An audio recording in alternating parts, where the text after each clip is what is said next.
So, hi guys! Good morning! Good morning po, Philippines! At ngayon ay andito na naman ang inyong prinsesang taga-bukid. Taga-bukid talaga guys ha.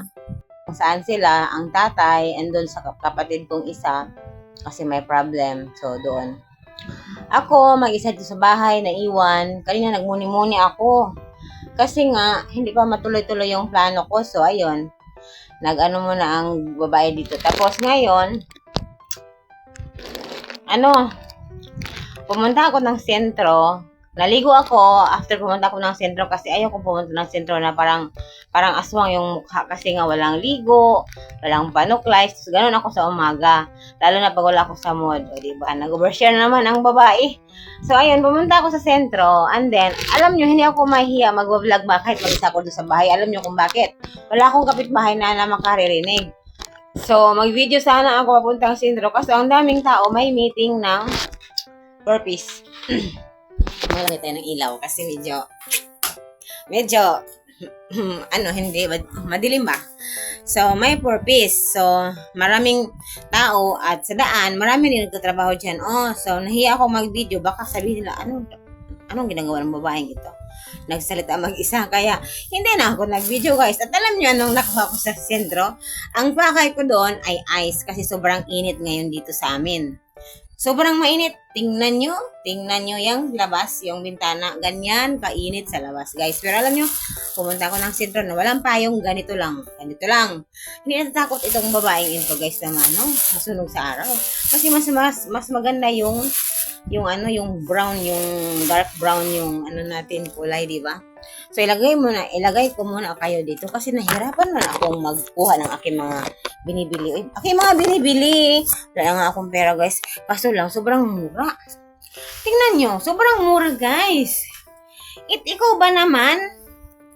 25 peso, ito? So, hindi mo bibilhin? Oo, hindi ko bibilhin pag wala akong pera. Kaso may naiwan akong pera kahapon na 50 pesos. So, ayan. Binili ko ng 25 pesos. Ayan. Ano ba yun? Binili ko ng 25 pesos, guys. Sobrang tingnan nyo, sobrang healthy. Alam nyo, ang mura nilang binibenta. Sa city, ito ang mahal nito. Ilang buwan mo itong papadamihin, ilang buwan mo itong aalagaan, tapos 25 peso lang ito lahat. Ang mura. Kasi nga, bukid kami dito, di ba? Bukid nga. Taga-bukid nga ako, guys. Taga-bukid na buhis palaka na hindi maganda. At alam nyo, 10 pesos. 10 pesos. So, pag wala akong ulam, ito lang igigisa ko. Ito, at ito. Ang pakay ko doon ay ice. Kasi nga, wala naman ako. Nagtitipid ako kasi bukas meeting sa school, dudong. At wala akong baon. Pupunta ng school. Pamasahe pa. Ang layo kaya. Ayan. Teng. Diba? Nakapunta tayo ng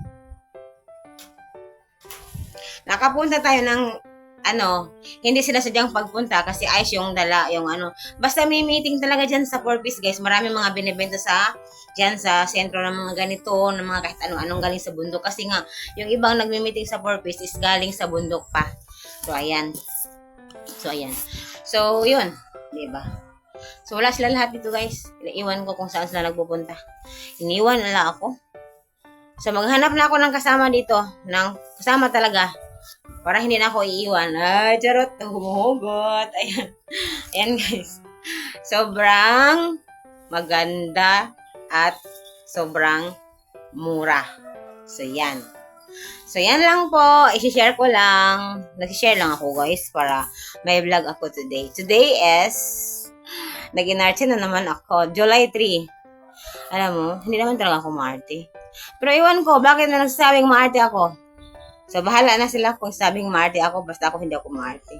I am simple and taga-bukid na I am proud of it. Charot, bye-bye!